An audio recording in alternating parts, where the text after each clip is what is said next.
दुश्मनी जम के करो पर इतनी गुंजाइश रहे कि जब दोबारा दोस्त बने तो शर्मिंदा न होना पड़े। नमस्कार, भोरे भोर में आपका बहुत बहुत अभिनंदन करते हैं, स्वागत करते हैं। जैसा कि आप सभी जान रहे हैं कि बिहार राजनीतिक रूप से पूरी तरह से अखाड़े में तब्दील हो गया है, जहां एक तरफ कोरोना से पूरा बिहार सहित देश और दुनिया लड़ रही है, वहीं बिहार एक और आपदा से लड़ रहा है जिसका नाम है बाढ़।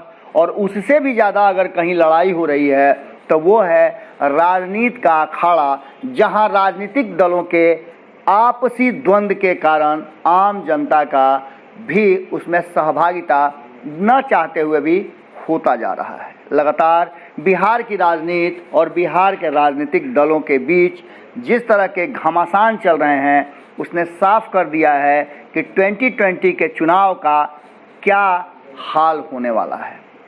आप लगातार जान रहे हैं कि बिहार राजनीतिक रूप से पूरी तरह से सशक्त और सक्षम राज्य है। अक्सर बिहार में राजनीति की जमकर खेती होती है और इस खेती को जो जरूरी सामान है, खाद पानी है, वो यहाँ के राजनीतिक दल देने को हमेशा तैयार रहते हैं, क्योंकि आपको पहले ही हमने बताया कि बाढ़ का पानी भले ही घरों को डुबा देता हो, पर बाढ़ का पानी राजनीतिक दलों और सत्ता में बैठे लोगों के लिए बड़ा पोषण करता है। इसको दोनों ही विपक्ष के लोगों के लिए भी एक बड़ा हेतु मिल जाता है, जिसको लेकर के वो जमकर राजनीति करते हैं। आम जनता पिसती रहे, पर राजनीतिक लोगों का जो रोटी सेकने का काम है वो बाढ़, सुखाड़, चमकी बुखार या फिर कोरोना हो, सब में सीखता जाता है। उनके पेट तो भरते रहते हैं, पर आम जनता को कितनी परेशानियां होती हैं ये जानने समझने के लिए न तो सत्ता के लोग तैयार हैं, न विपक्ष। पर इन सब के बीच में सत्ता के खेल और सत्ता की रस्साकसी में जिस तरह से दल बदल, पार्टी बदल और गठबंधन बदल का खेल जारी है, उसने बहुत सारी कहानियों को जन्म दे दिया है। ये राजनीतिक लोग जो होते हैं, उनके लिए कोई भी अस्थाई रिश्ता, अस्थाई दोस्ती या फिर कोई भी चीज़ अस्थाई नहीं होती है। घर बदलने में माहिर होते हैं, वहीं राह चलते चलते ये रिश्ते भी बदल लेते हैं। आपको याद होगा कि किस तरह से 2013 से लेकर के 2019 के बीच तक जितनी भी घटनाएं हुई, वो 2020 के चुनाव में बारी बारी से दोहराई जाएंगी। हर राजनीतिक दल इस पर अपने अपने मंतव्य के साथ साथ अपनी बातें रखेंगे और चुनाव इसी पर होना है। आज भोरे भोर में हमने आपको बताया, शुरू में ही कह दिया था कि दुश्मनी जम कर करो, पर इतनी गुंजाइश रहे कि जब दोस्त हों तो शर्मिंदा ना होना पड़े। पर इस शर्मिंदगी को भी कहीं ना कहीं ताक पर रखकर ये राजनीतिक लोग अपनी अपनी सुविधा, साधन, सत्ता के लिए हर समझौता करने के लिए तैयार हैं। आपको याद होगा नीतीश कुमार जी की वो बात जो उन्होंने सदन में कही थी कि जीते जी अब भाजपा के साथ नहीं जाएंगे। डीएनए की बात उठी थी 2015 में, बहुत सारी बातें हुई थी। आम लोगों के इमोशन के साथ खेल करके बाल और नाखून तक भेजे जाने लगे थे डीएनए टेस्ट के लिए। अब ऐसी स्थिति में भी यदि राजनीतिक लोग फिर उसी कुनबे में चले जाएं, तो आप समझ सकते हैं कि राजनीति की दशा दिशा और हालात क्या हैं। आपने देखा होगा कि अब नीतीश कुमार के लिए जो लालू प्रसाद 2013 से लेकर 2017 तक सबसे प्रिय पात्र हुआ करते थे, वो आज उनके सबसे बड़े दुश्मन हैं। हालांकि दुश्मनी तो 2005 से शुरू हो गई थी, जब नीतीश कुमार ने लालू प्रसाद के जंगल राज के नाम पर चुनाव लड़ा था और इस चुनावी जंग में वो 10 साल तक, या कहा जाए तो 13 साल तक लगातार इसी तरह से चलते रहे। और अब स्थिति ये है कि उन्होंने लालू प्रसाद के साथ गठबंधन किया, सत्ता में आए और लालू प्रसाद को धीरे से सरका दिया और खुद सत्ता पर बने रहे। ये एक स्थिति थी जिसमें नीतीश कुमार को समझ में आ गया था 2014 के चुनाव में कि अगर वो भारतीय जनता पार्टी से लड़ाई लेने जा रहे हैं, चूँकि 2014 के चुनाव में आपको याद होगा कि कोई भी समझौता नहीं हो पाया था और दोनों ही पार्टियां अलग अलग चुनाव लड़ी थी। यानी कि नीतीश कुमार अलग चुनाव लड़े थे और लालू प्रसाद अपने पार्टी को लेकर के अलग चुनाव लड़े थे, जिसका परिणाम आप सबको पता है कि 2014 में किस तरह से भारतीय जनता पार्टी ने दोनों को पटखनी दे दी थी। और तब आपको याद होगा कि जीतन राम मांझी नीतीश कुमार के सबसे बड़े विरोधी हुआ करते थे और जमकर नीतीश कुमार के सत्ता, उनकी सोच और उनके आइडियोलॉजी पर हंगामा किया था। आपको याद होगा कि जब 2014 में हारे थे नीतीश कुमार, तो किस तरह से उन्होंने नैतिकता के आधार पर इस्तीफा दिया था और जीतन राम मांझी को उन्होंने मुख्यमंत्री की कुर्सी दी थी। लेकिन ये उन्हें रास नहीं आया, बहुत जल्दी उन्हें याद आ गया कि उनसे बड़ी गलती हो गई है और यहीं से शुरुआत होती है 2015 के चुनाव में नीतीश और मांझी के बीच द्वंद्व की। इस द्वंद्व में कहीं ना कहीं एक बार फिर से जो चीज़ें सामने आई वो आपको सिलसिलेवार हमने बताया है।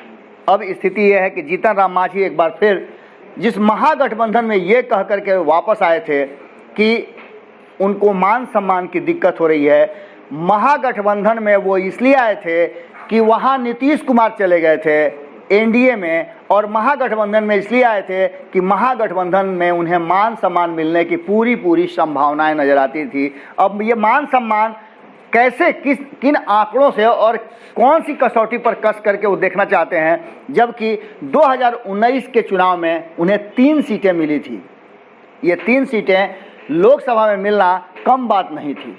जीतन राम मांझी सब कुछ ठीक ठाक चल रहा था, लेकिन अचानक उनकी जो इच्छा शक्ति है वो ज़्यादा बढ़ने लगी। इस बीच में उन्हें महागठबंधन ने उनके सदस्य संख्या नहीं होने के बावजूद गिफ्ट स्वरूप उनके पुत्र को एमएलसी भी बनाया था।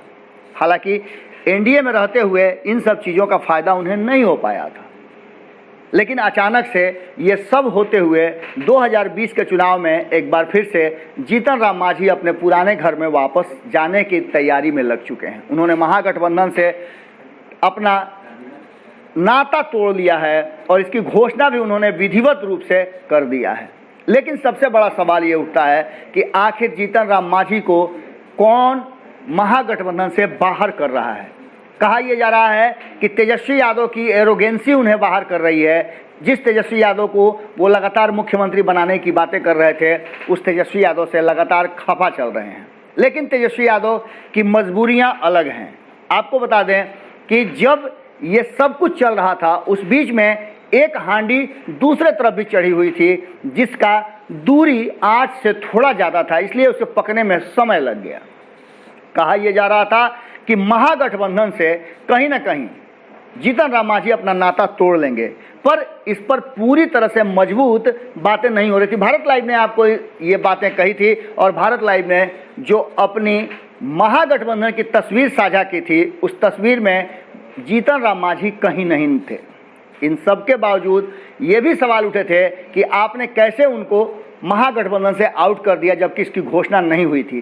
पर हमारे जो आकलन हैं, हमारी जो राजनीतिक समझ है, वो ये कह रही थी कि जीतन राम मांझी जा नहीं रहे हैं, बल्कि उन्हें बाहर का रास्ता दिखाया जा रहा है और बाहर निकलने के लिए उन्हें कई शर्तों के साथ कई ऐसी बातें की जा रही हैं जो ज़रूरी समझते हैं वो, और उन्हें लगता है कि 2020 के चुनाव में इसका उन्हें फ़ायदा मिलने जा रहा है। इसके पीछे 2 हेतु हैं। पहला तो ये कि नीतीश कुमार बार बार भारतीय जनता पार्टी को डराने के लिए जिन जिन अस्त्र शस्त्रों का प्रयोग करते थे, वो उनके हाथ से निकलता जा रहा था। एक तो सबसे पहली बात कि आरजेडी सबसे बड़ा हथियार था, जिसे बार बार सामने रख करके भारतीय जनता पार्टी को बैकफुट पर लाते थे नीतीश कुमार। उसने तो साफ कह दिया कि वो किसी भी कीमत में, किसी भी हालात में नीतीश कुमार को स्वीकार नहीं करेंगे और उनके लिए नो एंट्री का बोर्ड परमानेंट लग गया है। वहीं दूसरी तरफ चिराग पासवान उनसे काफ़ी नाराज लोकसभा चुनाव के साथ चल रहे थे। लोकसभा चुनाव में भी हमने आपको बताया था कि उन्हें आशा था, भरोसा था कि उनके साथ होकर के भारतीय जनता पार्टी और नरेंद्र मोदी के साथ अमित शाह को अपनी शर्तों पे झुका लेंगे, पर ऐसा नहीं हुआ। जैसे ही लोकसभा चुनाव के परिणाम आए, 303 सीट मिलने के बाद भारतीय जनता पार्टी ने मित्रता धर्म निभाते हुए नीतीश कुमार को भी 2 सीटें ऑफर की थी, जिसमें एक सीट तो आपको पता ही है कि एलजेपी को मिला और रामविलास पासवान केंद्र में मंत्री बने। प्रधानमंत्री के रूप में प्रधान सेवक ने ये बात उस समय भी कही थी कि मंत्रालय का गठन उनके विशेषाधिकार की बात है और इसमें वो किसी की भी चलने और सुनने नहीं देंगे।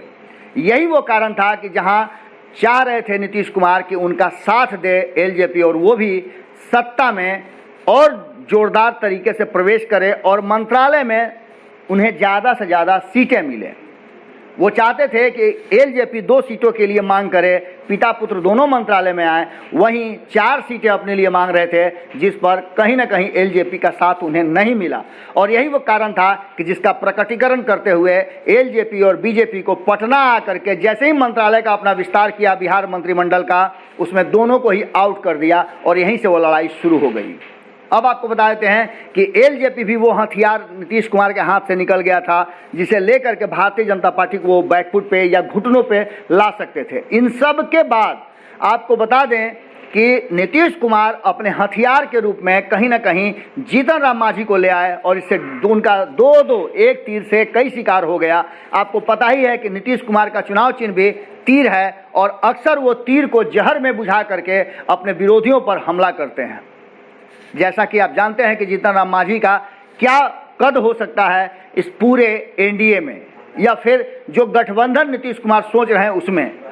भारतीय जनता पार्टी को भी ये बात पता है कि जीतन राम मांझी के आने से उसे न तो घाटा होना है और न फायदा होना है। भारतीय जनता पार्टी सिर्फ नीतीश कुमार की मंशा को देखना चाहती है और यही कारण है कि वो चिराग पासवान के हमले पर भी चुप्पी साधे हुए है।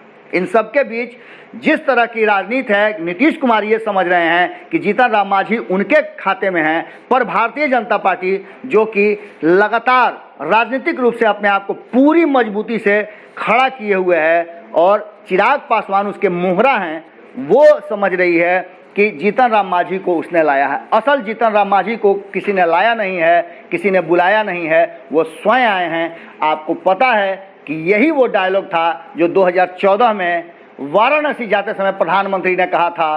प्रधान सेवक बनने के बाद भी उन्होंने ये बात कहा था कि न मैं आया हूँ न मुझे बुलाया गया है, गंगा माँ ने मुझे यहाँ दर्शन करने के लिए आया हूँ। और यही बात है कि एक बार फिर से जीतन राम मांझी जो दलित कार्ड को लेकर के बिहार में जमकर बवेला मचा हुआ है कि नीतीश कुमार दलित विरोधी हैं, उसी के प्रकटीकरण और उसके पोषण के लिए उन्होंने जीतन राम मांझी के पीठ पे हाथ रखा है। पर यह हाथ कभी भी सरक सकता है। आपको पता है कि जीतन राम मांझी की राजनीति और उनकी विचारधारा क्या है।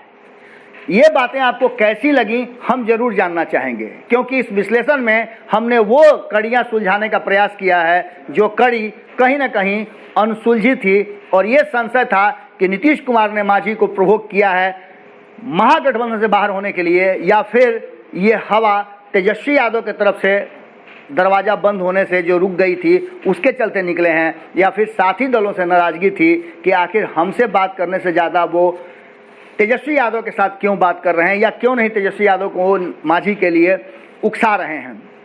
इन सब के बीच में जो स्थिति सामने आ रही है वो साफ स्पष्ट कर रही है कि कहीं ना कहीं जीतन राम मांझी 2020 के वो ट्रम्प कार्ड हैं जिसे उपयोग एक तरफ महागठबंधन भी करेगा, नीतीश कुमार भी करने का प्रयास करेंगे और भारतीय जनता पार्टी एलजेपी तो जरूर करेगी। देखना होगा कि ये मांझी नाम का कार्ड किस गठबंधन को, किस दल को या किस नेता को इस पार से उस पार पतवार खेकर ले जाता है। जुड़े रहें भारत लाइव के साथ।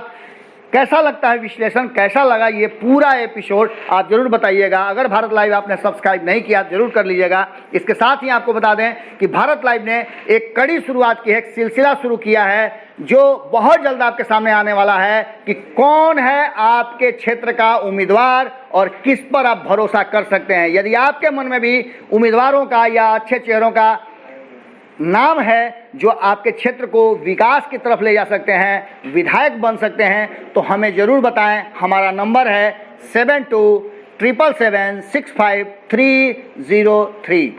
नमस्कार।